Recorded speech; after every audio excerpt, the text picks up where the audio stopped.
तिमिरान्धस्य ज्ञानाञ्जनशलाकया चक्षुरुन्मिलितं येन तस्मै श्रीगुरवे नमः। नमो विष्णुपादाय कृष्णप्रेष्ठाय भूतले श्रीमते भक्तिवेदान्त स्वामिनेति नामिने। नमस्ते सरस्वती देवे गौरवाणी प्रचारिणे निर्विशेष शून्यवादी पाश्चात्य देशधारिणे। हरे कृष्ण।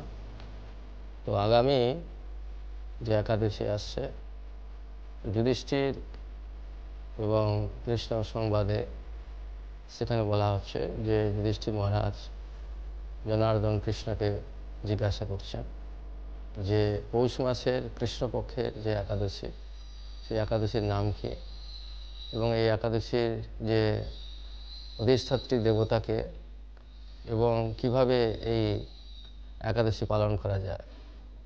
তো তার উত্তরে ভগবান কৃষ্ণ জনার্দন তিনি যুধিষ্ঠির মহারাজকে তার সেই সমস্ত প্রশ্নের উত্তর দিচ্ছেন যে পৌষ মাসের কৃষ্ণপক্ষের যে একাদশী সেই একাদশী নাম হচ্ছে সফলা একাদশী। যেরকম নাগেদের মধ্যে শেষ নাগ এবং পক্ষীদের মধ্যে গরুড় এবং নরদের মধ্যে বা মানুষদের মধ্যে যেরকম ব্রাহ্মণ শ্রেষ্ঠ এবং দেবতাদের মধ্যে ভগবান নারায়ণ হচ্ছেন শ্রেষ্ঠ। তো সেরকম যত কিছু তিথি আছে সমস্ত তিথির মধ্যে সর্বশ্রেষ্ঠ তিথি হচ্ছে একাদশী তিথি। এই একাদশী তিথি কৃষ্ণ ভগবান যুধিষ্ঠির মহারাজকে বলছেন যে দান যজ্ঞ পুণ্য যত সমস্ত কিছু কাজ রয়েছে তার মধ্যে একাদশী হচ্ছে আমার কাছে সবচেয়ে প্রিয়। তো সেজন্য এই যে পৌষ মাসের কৃষ্ণপক্ষের যে একাদশী সফলা একাদশী সেই সম্বন্ধে যুধিষ্ঠির কৃষ্ণ সংবাদে বর্ণিত আছে। তো এই মহিষ্মতি নামে এক রাজা চম্পাবতী নগরে বাস করতেন এবং তার 4 জন পুত্র ছিল। এই 4 জন পুত্রের মধ্যে বড় পুত্র হচ্ছে লুম্বক। এই লুম্বক হচ্ছে সবচেয়ে বদমাস ছিল। সে পরস্ত্রী গমন এবং মদ্যপান এবং যত সমস্ত কিছু মিথ্যা কথা বার্তা বলা চুরি করা ডাকাতি করা এই সমস্ত কিছু করতেন। তো সেজন্য তার অত্যাচারে তার পিতা মহিষ্মতি রাজা সে লুম্বক তার বড় ছেলেকে বাড়ি থেকে বের করে দেয়। তো বাড়ি থেকে বের করে দেওয়ার পরে তখন সে জঙ্গলে জঙ্গলে ঘুরতে থাকে কিন্তু নিজেদের কালাতিপাত কী করে করবে। তো সেজন্য সে চুরি ডাকাতি করতো রাহাজানি করতো বদমাইশি করতো। এইভাবে করে তার সেই যে অভ্যাস খারাপ অভ্যাস সেইটা সে কন্টিনিউ করছে। তো এইভাবে একবার কি হয়েছে সে নগরের কাছে এসে সেখানে চুরি ডাকাতি করছিল। তো তখন সেখানে নগরের যারা প্রজারা তাকে বা নগর যে কোটাল আছে তাকে ধরে তাকে আটক করে, কিন্তু যেহেতু রাজপুত্র সেহেতু তাকে আবার মুক্ত করে দেয়।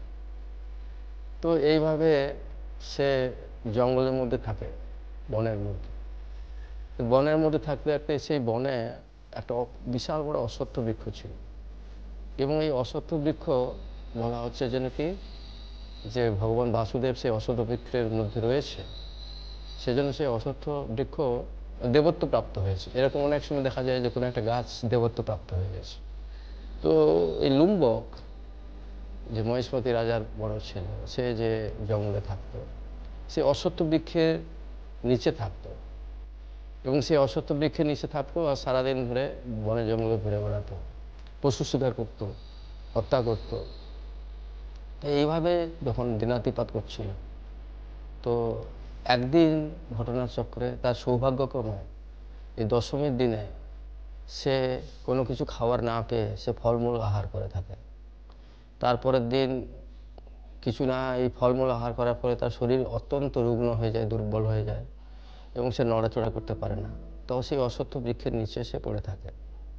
তারপর বেলার কিছু হলে আবার কিছু ফলমূল সে সংগ্রহ করে, কিন্তু সেই ফলমূলকে নিয়ে সে তখন তার সেই পূর্ব এই যে জীবনের তার সমস্ত কিছু কার্যকলাপের জন্য সে অনুতাপ করতে থাকে। এবং এই অনুতাপ করতে করতে তখন সে বলে, হে হে নারায়ণ, হে ভগবান, আমার এই কেন দুরবস্থা। তো এই বলে সে খুব অনুশোচনা করতে থাকে এবং খুব রুগ্ন অবস্থায় সে যে ফলগুলো সংগ্রহ করেছিল জঙ্গলে, সেই ফলকে নারায়ণকে নিবেদন করে এবং নিবেদন করে সে অশ্রু বিসর্জন করতে থাকে এবং খুব অনুতাপ করতে থাকে। তো সেদিন ছিল অ্যাকচুয়ালি একাদশী এবং সেটা সফলা একাদশী, পৌষ মাসে। আর পৌষ মাস খুব ঠান্ডা এবং এই ঠান্ডাতে রুগ্ন শরীরে ভগবানকে যে ফল নিবেদন করেছেন সে অশ্বত্থ বৃক্ষের নিচে, তো এইভাবে করে তার রাত্রিতে ঘুমও হয় না। তো না ঘুমিয়ে এবং সেই যে ফলকে ভগবানকে নিবেদন করেছিলেন, তো তার সেই সফলা একাদশী পালন হয়ে গেছে। তো তারপরের দিন সকালে দৈববাণী হয় যে লুম্বক, তোমার এই সফলা একাদশী তুমি পালন করেছো এবং তার ফলে তুমি আবার তোমার রাজ্যে ফিরে যাও এবং তুমি রাজাও হয়ে যাও সেখানে। তো সেই দৈববাণী অনুসারে লুম্বক তার সমস্ত কিছু অনুশোচনার ফলে তার সমস্ত পাপ থেকে মুক্ত হয় এবং সফলা একাদশী সফলভাবে করার পরে সে তার রাজা হয়ে যায়। এবং সে বহু সাল সেই রাজত্ব করার পরে তার স্ত্রী এবং পুত্র ছিল এবং সেই পুত্রের উপরে রাজ্যভার ন্যস্ত করে সে আবার তার সেই যে ভগবানের ধাম, সে ভগবত ধামে ফিরে চলে আসে। তো এই যে একাদশী, সফলা একাদশী, এই পৌষ মাসে কৃষ্ণপক্ষের যে একাদশী, লুম্বকের মতো লম্পট পরশ্রী গমন শৌর্য বৃত্তি অবলম্বনকারী ও যদি একাদশী পালন করেছিল বলে তার এই ইহজগতে এবং মৃত্যুর পরে পরজগতেও সে ভগবানের কৃপা আশীর্বাদ লাভ করতে পারে, তার নিত্য সেবা লাভ করতে পারে। সেই জন্য আপনারা সবাই একাদশী ব্রত পালন করে আপনাদের জীবনকে সফল করুন।